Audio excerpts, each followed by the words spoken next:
संयोगले आउनुभयो दाइहरू।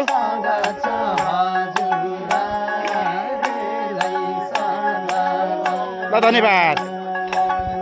ल परिचय भनिदिनु त दाइ हजुरको। नाम हाम्रो नारायण गन्धर्व, राजेन्द्र गन्धर्व, अर्घाखाँची जिल्ला सन्धिखर्क नगरपालिका अर्घा मैदान घर हो सर।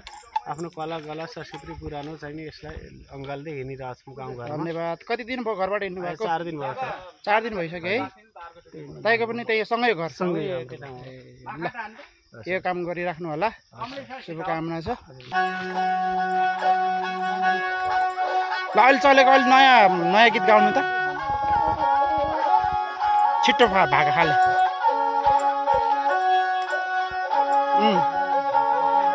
गुरुङ थमन गन्धर्व दाइहरू। हजुर हजुर दाइ, गन्धर्व दाइहरू अर्घाखाँचीबाट आउनु भएको अरे।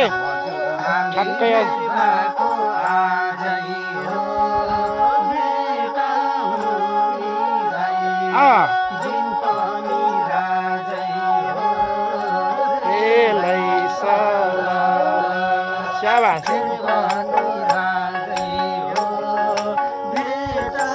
यस्तो छ। ल यतातिर हाम्रो सर आउनु भयो।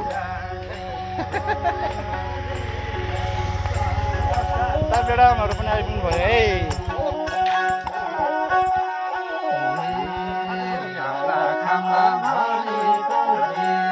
यतातिर बङ्गुर हाल्दैछ फेरि।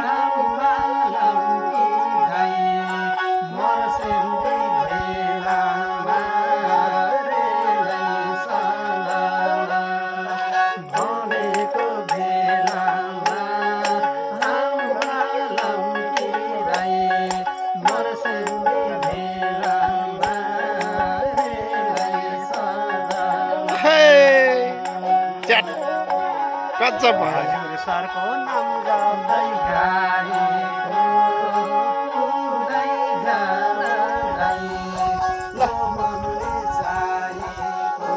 धन्यवाद।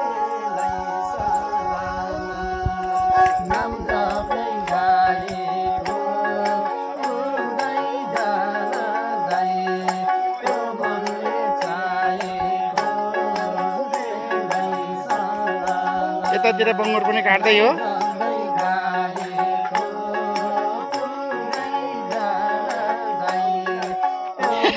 सागर सोल्टी अलिकति बङ्गुरको मासु दिएर पठाइदिनु दिए हुन्थ्यो दोस्त। हुन्छ हुन्छ सोल्टी, हस् उहाँहरूले बस्नु, भुटुवा खाएर जानु भन्नेछु। भुटुवा खाएर जानुहुन्छ।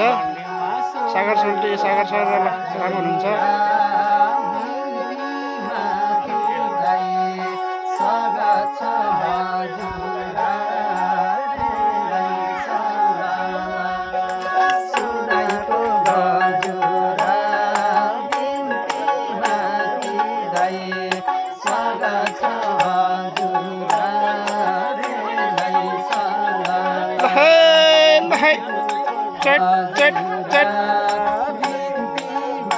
यस्तो संयोगले आउनुभयो दाइहरू।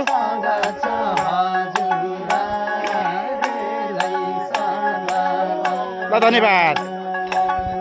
ल यो काम गरिराख्नु होला, शुभकामना छ। ल धेरै धेरै धन्यवाद है त दाइहरूलाई। ल बस्नु होला, यो भुटुवा खाएर जानु होला। यतातिर लानु भन्नुभयो र यसो सम्पर्क गर्नु है त। ल धन्यवाद। ल बाई बाई गरिदिनु नि त। ल तपाईँहरूलाई चाहिँ मेरो तर्फबाट कति दिउँ? लाउनु ल 500 रुपियाँ है त। ल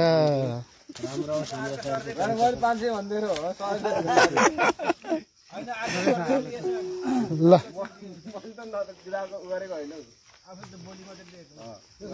500 रुपियाँ रक्सी नखानु होला, सही सदुपयोग गर्नु होला। अब कहाँ पुग्ने है नि त। ल हुन्छ।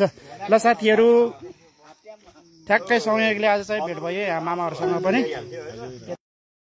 यतातिर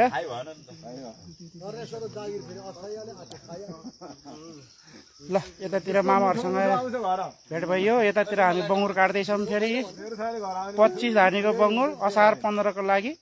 असार 15 मा विमलको खेतमा भव्य रमाइलो हुन्छ। त्यतिखेर फेरि तपाईहरु